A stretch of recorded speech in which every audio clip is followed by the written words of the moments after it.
Capture the game program. Oh, we're on. Right on. Okay, my name is Q. I represent Q'd Up, Q'd Animations. Today I wanted to walk through a process because the summer coming. Generally, we capture, um, we more so, we teach animation to students. And so one of the things people ask, oh, I can't draw. Or they can draw and they don't think they're capable of animating. But that's not true. I Before I learned animation, I knew how to draw really well. However, though, we make it very, very possible if you have the desire to learn that you absolutely can, even if you don't have the prowess of drawing. What if you do voice really well? I've had students that did really, really well with voice. So we taught audio. What about students who can draw but they didn't understand fully flesh out how to do character concepts? Well, we teach, and one of the things we educate on is the 12 principles of animation and how you can utilize that to be able to capture the essence of what you're trying to create. Content creation, I mean, obviously, if you're watching this on a social app. So content creation is very, very important. And so what we do is we look at those type of opportunities for our students. Yeah, we work with younger students. What about the older students, right? What about 16 to, let's say, 30? Well, we work with them on data science and career programs, and I wanted to be able to utilize all of these tools, but it really started at the core. And what is the core? 2D animation. It's easier for people to, ingest this information when they can understand the basics. And so I'm going to showcase something that I sketched up. And this wasn't original. It was based off another design, but I liked it so much. It's been sitting on my computer for so long, and I was like, well, let me do my own version or my rendition to it. And so the software that you see here, this is called Anime Studio Pro. I like it because it's easy, it's user friendly, and it gives anyone who addresses the ability to create something powerful with very, very little knowledge or skills base.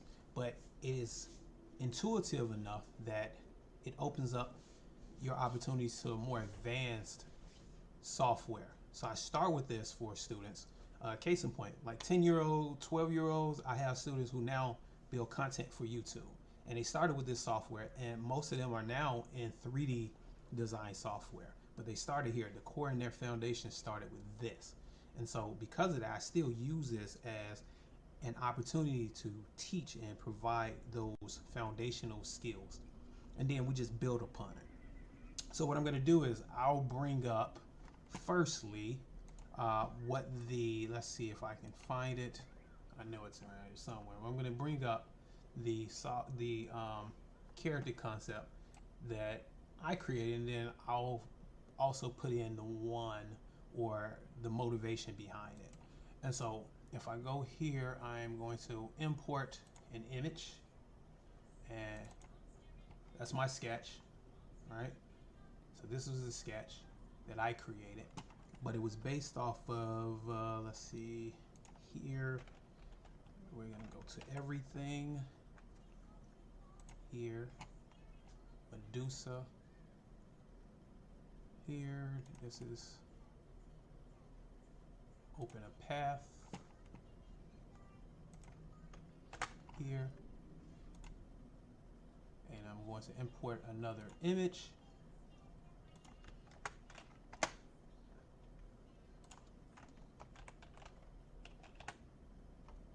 I'm going to bring up the image. So this was based off of this. And again, I saw this a while back. I downloaded it. I was like, I want to create my own. And so recently, I was having a conversation about tattoos and Medusa particularly. And I thought, okay, well, let me create my own. And so that's what you see here. And it's just a basic sketch. And what I'm going to do is breathe life into it. And so how do you do that, right? Well, one, again, this is a very powerful piece of software. It's vector based, which means I can create layers, I can blow this up, I can shrink this down. I have the opportunity to create this character in multiple views. And so what I do first is I'll go here, take out some of the white so that I'm left with my character as my reference, right? And so now what I'll do is start building layers to be able to start the process of animating her. But what if I didn't have the skill set to actually create my own sketch, right? A great piece of this tool is they have something called a character wizard. And so I click the button here, it opens it up.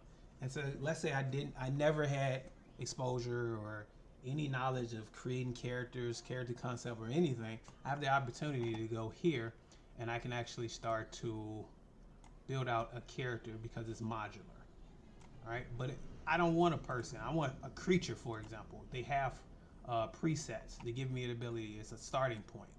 And so if I wanted to create the look and style of this character how I see fit, I'm able to watch a three-dimensional character, but it's 2D. That's what's crazy about this. And so if I didn't want his feet to look a certain way, I want it to look a certain way, I have the ability to come in here and just experiment, create my own preset so I have a starting point. That's pretty cool. Eyes, maybe I want a single eye, maybe I want it higher, I want them to have horns. And again, even after I've came here and I press OK and I'm cool with the character that I got here, I still have the ability to work with this thing. And so if I wanted to modify certain aspects, I have the opportunity to do so after.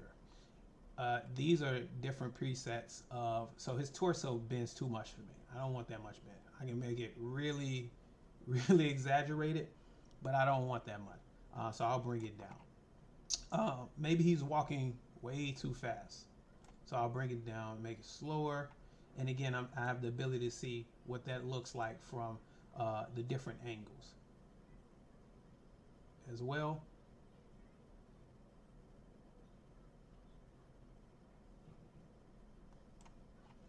Which is cool. If I'm satisfied with what I have, press OK. Now I have this guy, so I'll get rid of this, get rid of that, and I have my creature. And I'm able to start with this character here. This is assuming I have no skills when it comes to drawing or sketching or designing my own character. If you just want to focus on animation, you have the opportunity to do so. And I have opportunities to see even he's rigged, so these are invisible nodes. They're invisible from the render camera. If I was to press Control R to render that out, you will see that now I don't see all of those rigs. It's just a modular thing.